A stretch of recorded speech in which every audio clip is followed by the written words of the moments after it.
Dear student, आज अपने पढ़ेंगे इंटेगुमेंट सिस्टम, अध्यावरण तंत्र। अध्यावरण तंत्र जो है इसके निम्न भाग है। यहाँ पर त्वचा है।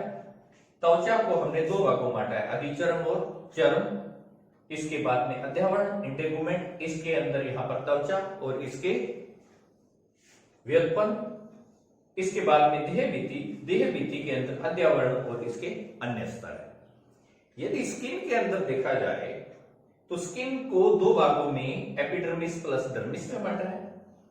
इंटेगुमेंट के अंदर ये स्किन है प्लस इसके डेरिवेटिव है, जिसमें बाल, सींग, खुर, ये सारे व्युत्पन्न है, डेरिवेटिव है। अब देहभित्ति, ये जो कंप्लीट जो बॉडी वॉल बनी है देहभित्ति, इसमें अध्यावरण आ गए और अध्यावरण के बाद में अन्य स्तर है। नीचे के जो मसल्स है, संयोजक है, जो इस स्किन को क्या करती है, बांधे रखती है। यानी ये पूरा एक कंपोनेंट है। अब यदि मैं बात करूं स्किन, ये स्किन अपने शरीर का बाहर का, चारों तरफ का बाहर का जो आवरण है, इसको अपने स्किन या त्वचा कहते हैं। त्वचा है, इसके दो भाग हैं, अधिचर्म और चर्म। अधिचर्म है, इसका जर्मिनल लेयर, इसका निर्माण एक्टोडर्म से होता है, और इसके बाद में चर्म, इसका निर्माण मीजोडर्म से होता है। तो हमारी जो स्किन है वो एक्टोमीजोडर्मल होती है। एक्टो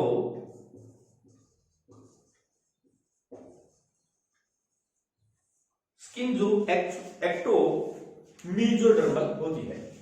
यदि मैं अधिचर्म की बात करूं तो अधिचर्म के अंदर 5 स्तर पाए जाते हैं। ऊपर की जो अधिचर्म है, एपिडर्मिस है, सबसे आंतरिक जो स्तर है उसको हम कहते हैं अंकुरण स्तर। ये जो अंकुरण स्तर है ये जीवित स्तर होता है।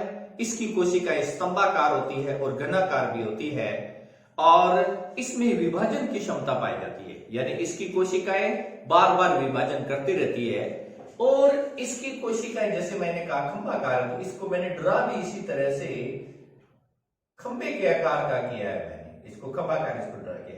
इसकी कोशिकाओं में विभाजन है। इसकी कोशिकाएं ये बीच बीच में इस तरह से गर्भ पाए जाते हैं, इसे गड्ढे से पाए जाते हैं। इस वाले स्थान को हम क्या कहते हैं, इसको रेटेपेगस कहते हैं। इसी परत के अंदर बीच बीच में मेलेनिन पिगमेंट पाया जाता है। मेलेनिन पिगमेंट त्वचा का रंग बनता है। जैसे जो भाग जैसे डार्क है, सूर्य के प्रकाश में मेलेनिन का निर्माण होता है, ये है, और ये जो भाग है यहाँ मेलेनिन कम पाया जाता है। ये टायरोसिन एंजाइम के कारण बनता है। जिन व्यक्तियों में टायरोसिन एंजाइम नहीं बनता, ये मेलेनिन पिगमेंट उड़ जाता है, और इस प्रकार उनमें वर्णहीनता या एल्बिनिज्म रोग हो जाता है। अंकुरण स्तर के बाहर का जो स्तर है, सूल स्तर या स्पाइनोसम, स्पाइन के आकार के होता है, कांटों के आकार का ये स्तर होता है, और इसकी कोशिकाएं बहुकोणीय होती है, एक दूसरे के अंदर धसी रहती है।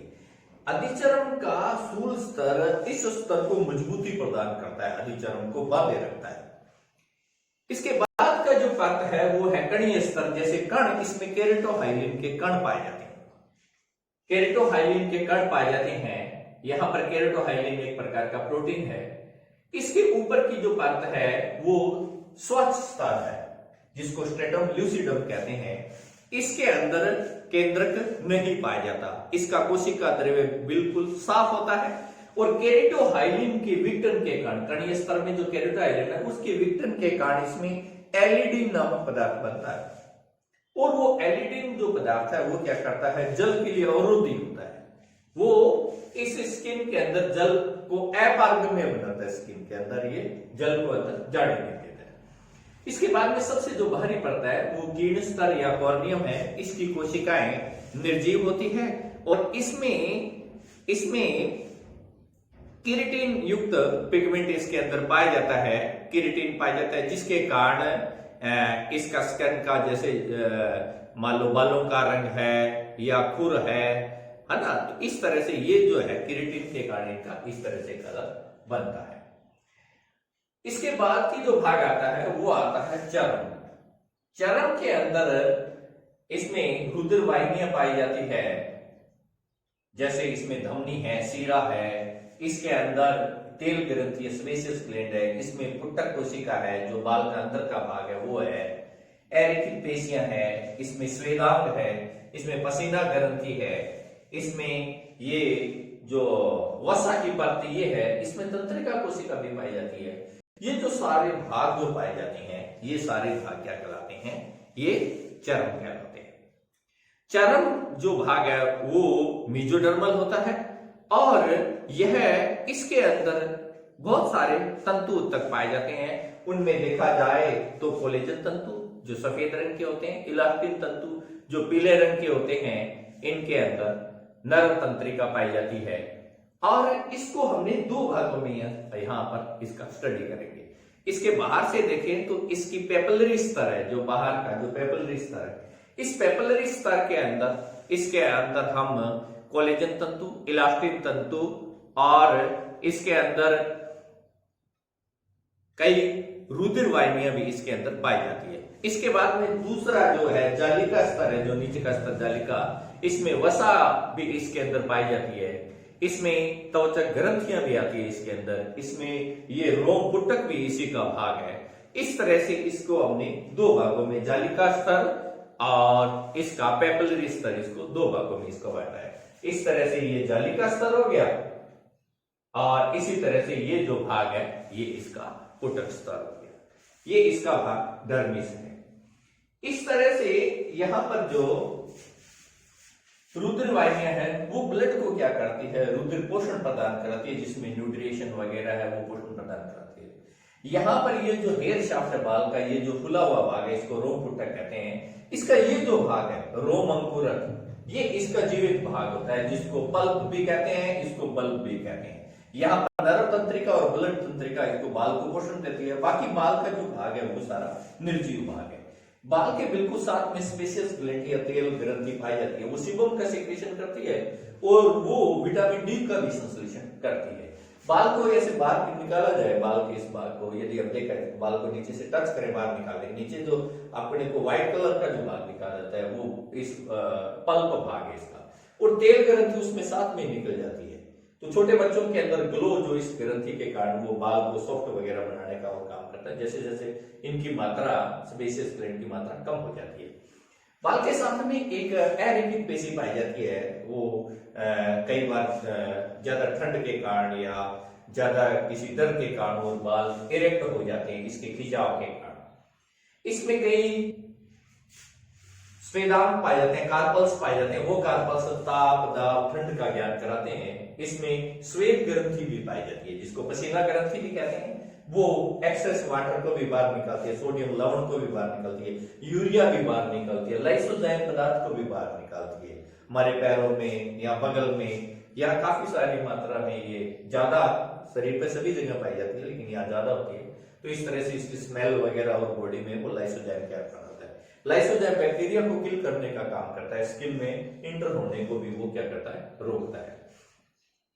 इसके बाद में इसके अंदर जो रुधिर वाहिनियां पाई जाती है और इसमें धमनी और सीरा दोनों है। धमनी ब्लड को ऑक्सीजन सप्लाई कराती है और वैस कन्वर्टर को ये जो सीरा है लेके चले जाती है। इसमें इसके नीचे के भाग में यदि दिखाई जो दे रहा है आपको, इसमें इसके अंदर वसा की कोशिकाएं, फैट जो पाई जाती है, तो ये जो फैट है ये इसमें ब्राउन फैट, जैसे छोटे बच्चों में एडिपोज टिश्यू पाया जाता है, वो एडिपोज टिश्यू है, वो क्या करता है कि इस तरह से हीट को प्रोडक्शन बाहर निकलने से भी रोकता है।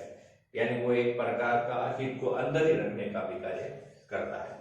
यदि मैं इस हेयर शाफ्ट का ट्रांसफर सेक्शन काटूं तो इसको तीन भाग है। बाहर का भाग ये क्यूटिकल लेयर है, बीच का भाग इसका मेडुला है, और इस मेडुला और इस क्यूटिकल के बीच के भाग को क्या कहते हैं, वल्कुट या कॉर्टेक्स कहते हैं। इस कॉर्टेक्स में एरेशन होने से, एयर चले जाने से, इसमें जो केराटिन पिगमेंट है वो यहां से उड़ जाता है, जिसके कारण बाल क्या है वो सफेद नजर आते हैं। तो इस तरह से आज जो हमने इसका स्टडी किया स्किन का, तो स्किन के अंदर हमने जो स्टडी किया, तो इसमें मैं एक बार थोड़ा सा रिपीट, जैसे ये एपिडर्मिस है, इसका भाग ये डर्मिस है, और एपिडर्मिस के भाग या stratum germinatum, stratum spinosum, stratum granulosum, stratum lucidum और स्ट्रेटम कॉर्नियम। इसके बाद का ये जो भाग है जो डर्मिस है, डर्मिस के अंदर यहाँ कार्पल्स पाए जाते हैं, जो बाहरी एनवायरनमेंट में जो भी हलचल होती है उसका हमें ज्ञान कराते हैं, ठंडा गर्म वगैरह का। इसके बाद में इरेक्टर पेशियां हैं जो बाल को इरेक्ट करने के काम में आती है। यहाँ पर ये जो है हेयर फॉलिकल है और इसका ये जीवित भाग है जो हेयर पेपिला है जो बाल को न्यूट्रिशन प्रोवाइड कराता रहता है। यहाँ ये स्पेशियस ग्लैंड है जो ऑयल का सिक्रेशन करती है और यहाँ पर ये आर्टरी और वेन्स पाई जाती है जो स्किन को क्या करती है, ब्लड सप्लाई करती है, न्यूट्रिशन प्रोवाइड कराती है। इसके अंदर नर्व फाइबर पाए जाते हैं जो स्किन के अंदर जो भी टच है, संवेदन है वगैरह, इसका सारा जो ज्ञान है ब्रेन तक सूचना ये नर्व तंतु ही लेके जाते हैं। इसमें ये फैट की ग्लोब्यूल्स इसके अंदर पाई जाती है, स्किन का नीचे का भाग इस तरह से। तो ये आज हमने मानव के अध्यावरण तंत्र पढ़ा। अध्यावरण के अंदर एक ये स्किन है, स्किन प्लस इसके डेरिवेटिव ये जो भाग है जैसे हेयर आ गया, जैसे खुर है, सींग है, ये आपस में मिल जाते हैं तो ये इनको हम क्या कहते हैं, अध्यावरण या इंटेगुमेंट सिस्टम कहते हैं। तो हमारा जो टॉपिक था वो अध्यावरण।